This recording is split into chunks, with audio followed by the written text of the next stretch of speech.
Student, good morning. आज हम इस वीडियो में म्यूटेशन के बारे में डिस्कस करेंगे। Mutation, okay. तो first of all what is mutation, okay. तो म्यूटेशन के बारे में हम बात करें तो mutation means alteration of DNA sequence, okay. कि हमें पता है कि जो सारी इंफॉर्मेशन है, राइट, वो सारी इंफॉर्मेशन समझो कि डीएनए की एक सीक्वेंस है, इसके ऊपर कोडेड है। और इन केस यहां से क्या हो जाए, कुछ अल्टरेशंस हो जाए, आइदर डिलीटेशंस आइदर इंसरेशंस, ओके, कि उसके अंदर कुछ डिलीट हो जाए या तो फिर कुछ एक्स्ट्रा आ जाए। तो इसकी वजह से क्या होगा, तो alterations of DNA sequence it cause to change into genotype, right? First of all, जो भी जीनोटिक इंफॉर्मेशन है उसमें चेंज होगा एंड फिनोटाइप, ओके। अगर ऑफ कोर्स जीन चेंज होगा, राइट, तो ये जीन जो प्रोड्यूस करने वाला था कैरेक्टर, उसके अंदर भी चेंजेस आएंगे, राइट। तो mutation is alterations of DNA sequence, it comes to change into genotype and phenotype। कि आइदर क्या हो सकता है कि एक सीक्वेंस है, यहाँ से ये दो डिलीट हो गई, तो अब इसके पास जो इंफॉर्मेशन कोडेड थी उसमें से तो दो चीज निकल गई, तो उसमें चेंज आ सकता है। या तो फिर आइदर इस तरह से यहाँ पे एक अटैच्ड हो गया, राइट, तो उसे हम क्या कहेंगे, म्यूटेशंस कहेंगे। Change into DNA sequence, that is known as mutation, okay. Here हम टाइप्स ऑफ म्यूटेशंस के बारे में बात करें तो टाइप्स ऑफ म्यूटेशंस, ओके। तो here two types of mutations, one is point mutation and another is frame shift mutation, okay. तो point mutations यानी कि क्या, एक सिंगल पॉइंट में ही चेंज आता है, राइट, कि change into one single gene, right, that is known is a point mutations, okay. In a change into single base pair, okay. What is base pair student? तो आपको पता है ना कि डीएनए की सीक्वेंस जो होता है उसमें A T G C C A T G ऐसा कुछ हो सकता है, और ये सीक्वेंस इसके सामने ऑफ कोर्स ये ए है, तो एडेनाइन के सामने ऑलवेज थायमिन रहता है, थायमिन के सामने एडेनाइन, ग्वानिन के सामने साइटोसिन, साइटोसिन के सामने ग्वानिन, राइट। हमने ये 11th में स्ट्रक्चर ऑफ डीएनए पढ़ा था। यहाँ पे एडेनाइन आएगा, राइट, यहाँ पे साइटोसिन आएगा। तो स्टूडेंट यहाँ पे जो एक सिंगल ये पैर है, राइट, दैट सिंगल पैर नोन एज बेस पैर, ओके।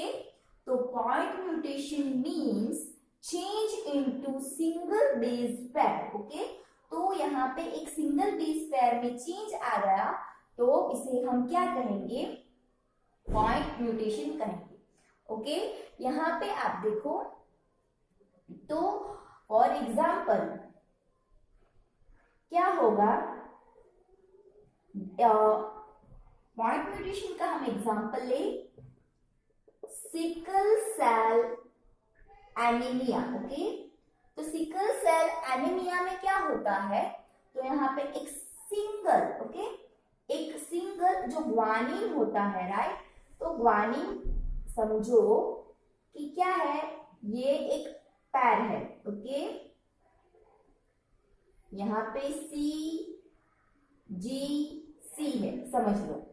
तो यहाँ पे ग्वानिन जो है, राइट, तो ग्वानिन की जगह पे यहाँ पे दूसरा यूरेसिल आ जाता है, एक सिंगल पॉइंट पे ही चेंज हुआ, और इस सिंगल पॉइंट पे चेंज हुआ सो दैट इसे जो एंजाइम्स प्रोड्यूस करना था वो नहीं कर पाता है, राइट, और उसकी वजह से sickle cell anaemia, okay student. आपको सिकल सेल एनीमिया पता है, ये सिकल सेल एनीमिया यानी कि हमारे जो ब्लड सेल्स होते हैं, जो कि रेड ब्लड सेल कौन से शेप में होते हैं, बाइकॉन्केव शेप में होता है। ओके, तो यहाँ पे ये प्रॉपर एंजाइम्स फॉर्म ना होने की वजह से biconcave shape of RBC cell converted into that sickle like structure. Okay, तो यहाँ पे जो है पॉइंट म्यूटेशंस का एग्जांपल है सिकल सेल एनीमिया, जो कि हमारे ब्लड सेल्स के अंदर देखने को मिलता है। और वो कौन से सिचुएशंस में होगा, तो डेफिशिएंसी कंडीशंस ऑफ ऑक्सीजन, कि ऑक्सीजन लेवल कम हो जाएगा, राइट। द अंडर प्रेशर यहाँ पे biconcave shape convert into sickle cell. Okay, और ये स्टूडेंट आपको इनहेरिटेंस देखने को मिलता है। हम आगे जब पेडिग्री पढ़ेंगे इसमें ये एग्जांपल आने ही वाला है कि सिकल सेल एनीमिया इनहेरिटेडली पास भी होता है पैरेंट टू प्रोजेनिस। ओके, अब यहाँ पे है फ्रेम शीट म्यूटेशन। ओके, तो फ्रेम शीट म्यूटेशन को हम कैसे समझेंगे, तो आइदर इंसरेशंस, राइट, कि इंसरेशंस हो, और इसे हम कह सकते हैं कि डुप्लीकेशन, इंसरेशंस, डुप्लीकेशंस, और डिलीटेशंस ऑफ बेस पेयर और डीएनए सीक्वेंस। ओके, यहां से समझ लो कि ये पूरा डिलीट हो गया। ओके, तो ये आइदर डिलीटेशंस ऑफ, और आइदर यहां आप देखो तो कुछ एंटर हो गया, राइट। तो आइदर इंसरेशन और डिलीटेशन, राइट, कि इसके अगर ये डीएनए सीक्वेंस है उसमें से कुछ निकल जाता है और आइदर कुछ ऐड हो जाता है, राइट, तो उसके ऊपर जो इंफॉर्मेशन कोडेड है, राइट, उसमें चेंजेस आएंगे। That type of mutation is known as frame shift mutations. यहाँ पे कुछ शिफ्टिंग हो जाता है, राइट, सो इसे हम फ्रेम शिफ्ट म्यूटेशंस कहेंगे। और मेजरली ये जो फ्रेम शिफ्ट म्यूटेशंस का एग्जांपल है कैंसर सेल्स फॉर्म होना, okay? कि जब हमारे डीएनए सीक्वेंस जो इंफॉर्मेशन है वो अनयूजुअली डिलीट और एंटर हो जाए, that time cancer cells formation होने की पॉसिबिलिटीज रहती है। ओके, तो व्हाट इज म्यूटेशन, नाम हुआ clear, the alterations of DNA sequence either single base pair or either more pair, right, either more pair deletions or more pair or additions, right, इसकी वजह से म्यूटेशंस हो सकता है। अब स्टूडेंट ये म्यूटेशंस कैसे सिचुएशंस में हो सकता है, राइट, कि एजेंट्स क्या है, राइट। तो हम बात करें एजेंट्स ऑफ म्यूटेशंस, तो स्टूडेंट नॉर्मली यहाँ पे टू टाइप से हो सकता है। वन इज स्पॉन्टेनियसली म्यूटेशंस, यानी कि अपने आप होना, राइट, कि टाइम के साथ साथ हम कह सकते हैं कि चेंजेस जो आते हैं, वेरिएशंस जो आते हैं वो स्पॉन्टेनियसली भी आ सकते हैं, अपने आप लिटिल बिट म्यूटेशंस चेंज होते होते हो सकता है, एक ये भी पॉसिबिलिटीज है। और another agent is physical and chemical mutagens. Okay, physicals में हम फॉर एग्जांपल ले ले यूवी रेज, ओके, कि अल्ट्रावायलेट रेज एक फिजिकल म्यूटाजेंट है। अगर इसे हम फॉर एग्जांपल कोई बैक्टीरिया के ऊपर अप्लाई करें तो उसके डीएनए सीक्वेंस के अंदर चेंजेस आ सकते हैं। उसी तरह से केमिकल म्यूटाजेंट यानी कि हम ऐसे केमिकल्स का यूज कर सकते हैं जिसे अप्लाई करने से डीएनए सीक्वेंसेस चेंजेस हो सकती है। ओके, तो यहाँ पे ये म्यूटेशंस आपको 2 मार्क्स आइदर 3 मार्क्स में आ सकता है, जिसमें आपको what is mutation, types of mutation and agents of mutations, right, जिसमें either spontaneously, chemical and physical, right. Example में केमिकल में तो ऑफ कोर्स कोई भी केमिकल्स एजेंट्स हो सकता है, और फिजिकल का एग्जांपल है ultraviolet rays. Okay,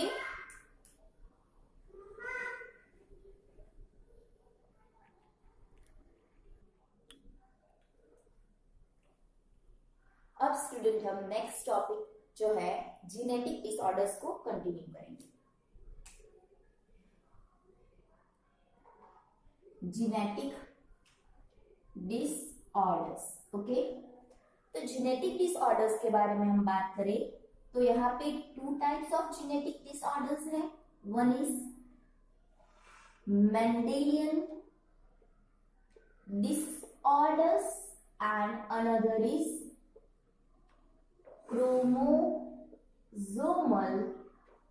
disorders. Okay, Mendelian disorders यानी कि क्या? ऑफ कोर्स मैंडल्स ने जो थे लॉ ऑफ इनहेरिटेंस, जो इनहेरिटेंसली पेरेंट टू प्रोजेनी में पास आउट होता है, उसके अंदर वर्क किया था, राइट? तो यहाँ पे मैंडेलियन डिसऑर्डर्स यानी कि ऐसे डिसऑर्डर्स जो कि पेरेंट टू प्रोजेनीज में क्या होंगे? पास आउट होते हैं, राइट? तो फर्स्ट ऑफ ऑल ये जो मैंडेलियन डिसऑर्डर्स है वो कैसे होते हैं? ओके, तो due to alteration of DNA और जेनेटिक मटेरियल, और हम कह सकते हैं कि थ्रू दी म्यूटेशन ये मैंडेलियन डिसऑर्डर्स होने की पॉसिबिलिटीज रहेगी, राइट? जब हमारे जेनेटिक मटेरियल में कुछ चेंज आएगा, अल्टरेशंस आएगा, तभी ये मैंडेलियन डिसऑर्डर्स होने की पॉसिबिलिटीज है, ओके? जो कि of course change to DNA है, right? Of course transmitted parents to progeny, right?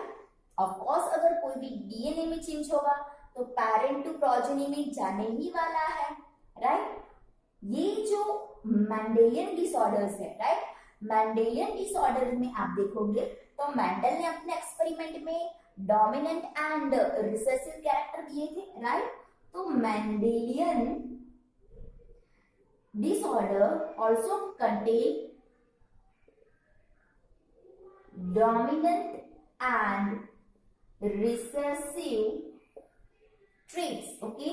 Dominant and recessive trait possess करता है, और ये trait student traits are also linked to student. यहाँ पे हमने 2 टाइप्स ऑफ क्रोमोसोम्स पढ़े थे ना, link to autosomal chromosomes.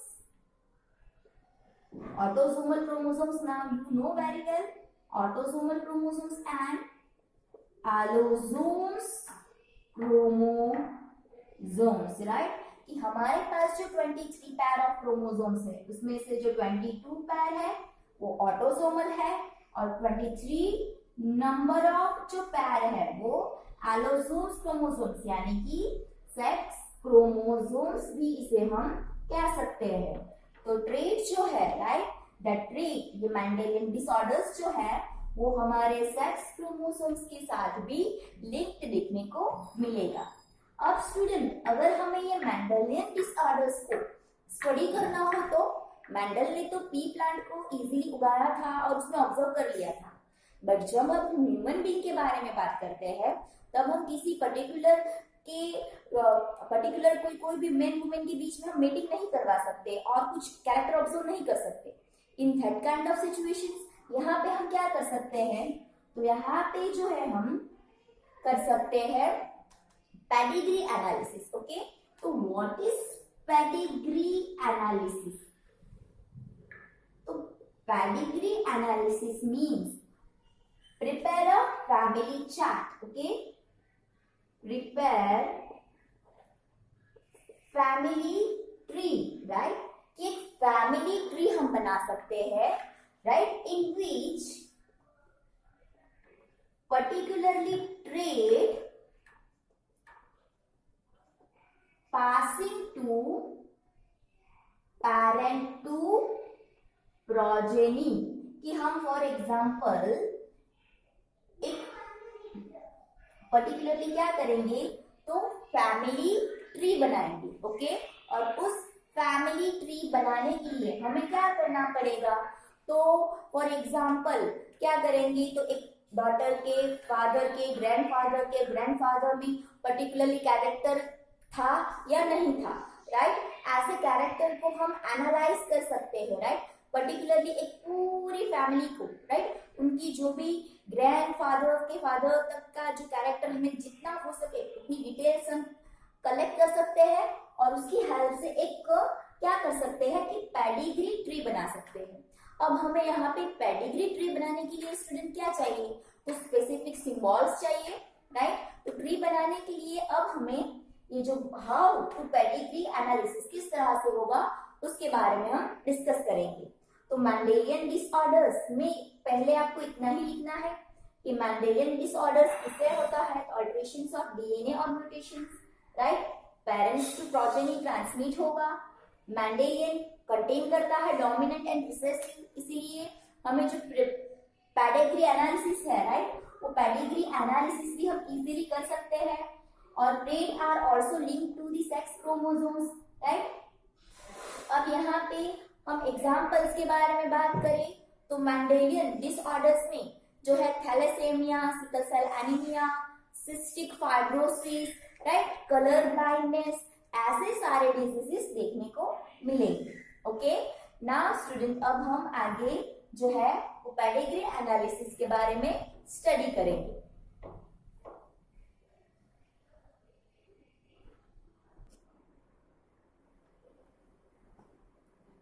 Pedigree analysis, okay. तो स्टूडेंट पेडिग्री एनालिसिस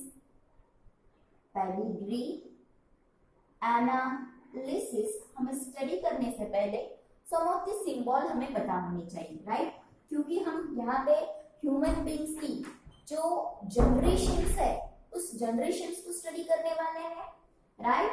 तो यहाँ पे ये जो स्क्वायर है इसे हम मेल कंसीडर करेंगे, फीमेल, ओके। अब स्टूडेंट यहाँ पे अगर ब्लैंक है तो वो क्या है, तो पेडिग्री एनालिसिस में हमें कोई ट्रेट सिलेक्टेड करना होगा और ट्रेट में नॉर्मली जो एब्नॉर्मलिटीज है, राइट, जैसे कि मोर फिंगर्स होना, राइट, और कुछ जैसे कि सिकल सेल एनीमिया है या कोई डिजीज है, ऐसे ट्रेट को ही हम सिलेक्ट कर सकते हैं, राइट। तो यहाँ पे जो एब्नॉर्मलिटीज है उसे हम ऐसे कुछ डार्क करके दिखाएं, ओके, कि इन केस अगर नॉर्मल मेल है और नॉर्मल फीमेल है तो कुछ इस तरह से रिप्रेजेंट होंगे, तो ये कैसे है, नॉर्मल है, और ये जो है वो एबनॉर्मल और डिजीज कॉज्ड मेल और फीमेल, ओके।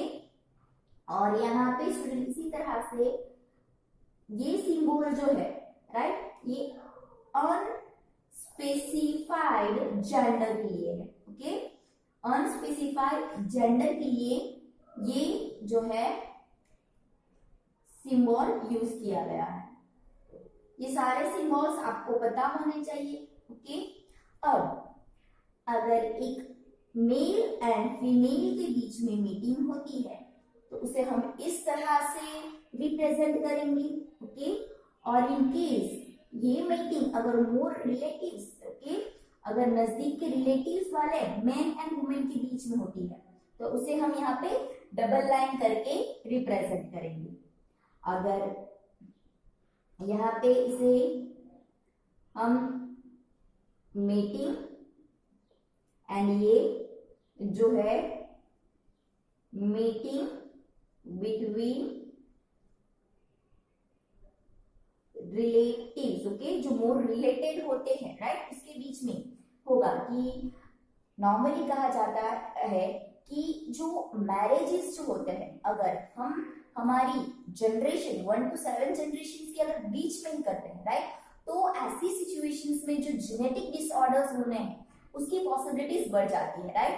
सो यहाँ पे ये जो है कि अगर हम हमारी जनरेशन के रिलेटेड ही में जो अगर मैरिज करते हैं, राइट, तो उसे हम इस तरह से जो है डबल लाइन करके रिप्रेजेंट करेंगे। अब आगे जो है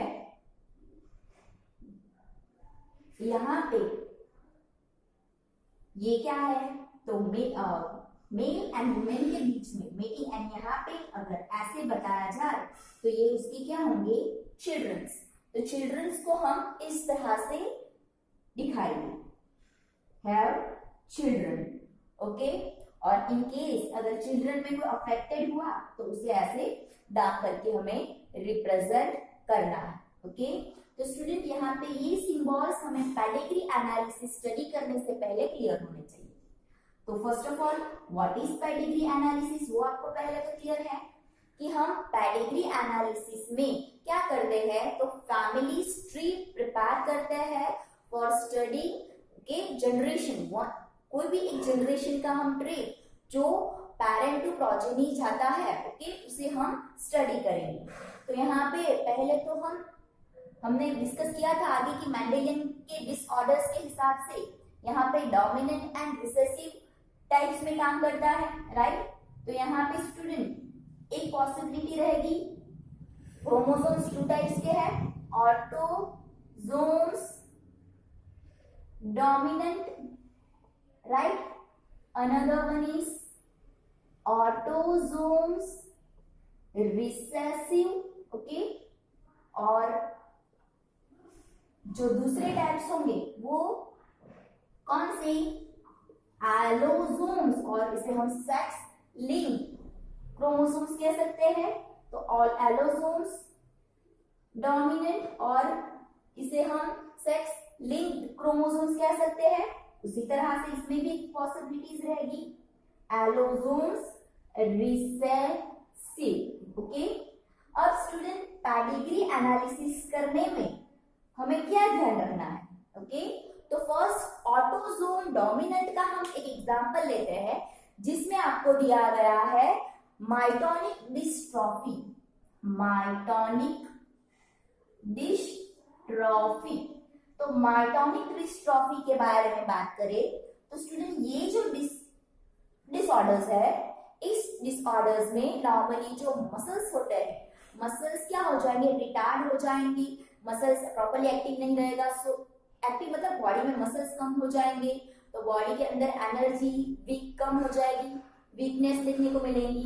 तो ऐसे कुछ ये माइटोनिक डिस्ट्रॉफिक डिसऑर्डर्स में देखने को मिलता है, राइट।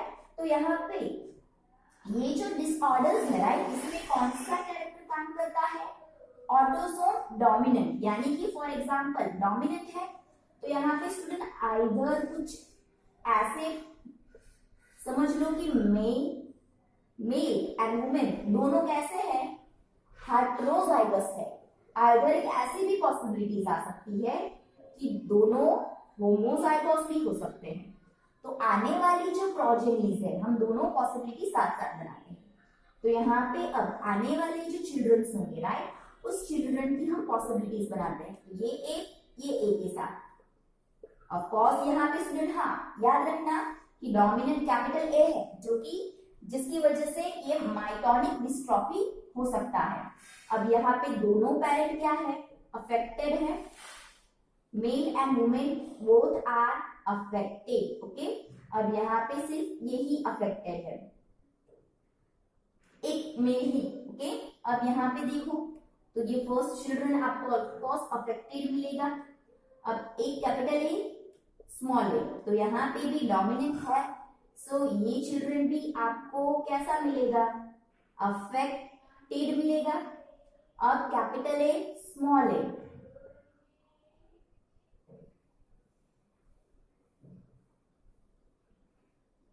तो यहाँ पे भी आपको अफेक्टेड ही मिलेगा।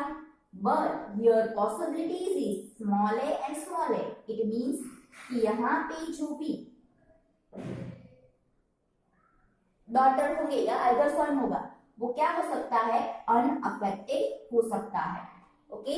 सेम यहाँ पे आप देखो तो इसकी भी हम पॉसिबिलिटीज बनाते हैं, capital A small A, then capital ए,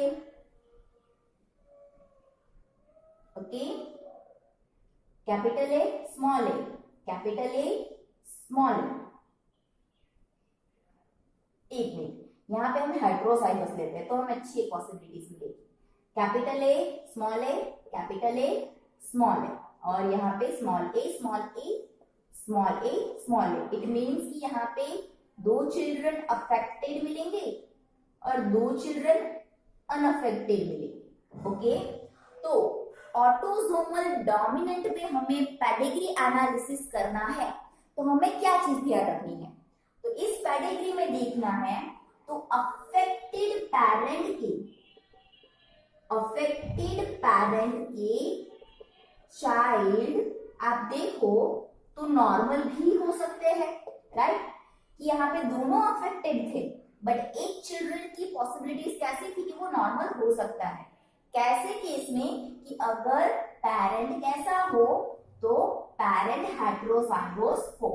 अब यहाँ पे देखो अगर पेरेंट होमोजाइगस होते तो सारे चिल्ड्रन क्या होने वाले हैं, अफेक्टेड ही मिलने वाले थे, राइट। और एक दूसरी पॉसिबिलिटी ये थी कि आइदर मेल फीमेल जो थी वो अनअफेक्टेड थी और मेल अफेक्टेड था, तो उसके आगे जो चाइल्ड चिल्ड्रन होंगे वो नॉर्मल देखने को मिलेंगे, राइट। तो पेडिग्री एनालिसिस, जब यहाँ पे स्टूडेंट पेडिग्री समझना इजी है, बट जब आपको पेडिग्री एनालिसिस करने को बोले कि कौन से टाइप की पेडिग्री है, तो थर्ड टाइम फर्स्ट ये ध्यान रखना कि अगर एक ऐसी पेडिग्री है जिसमें पेरेंट अफेक्टेड है बट उसका चिल्ड्रन नॉन अफेक्टेड है, तो ऐसी सिचुएशंस में वो कौन सा हो सकता है, डोमिनेंट ऑटोसोम्स, राइट।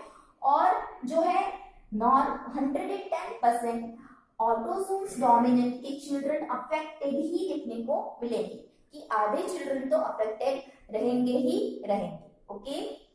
अब अनदर एग्जांपल हम देखेंगे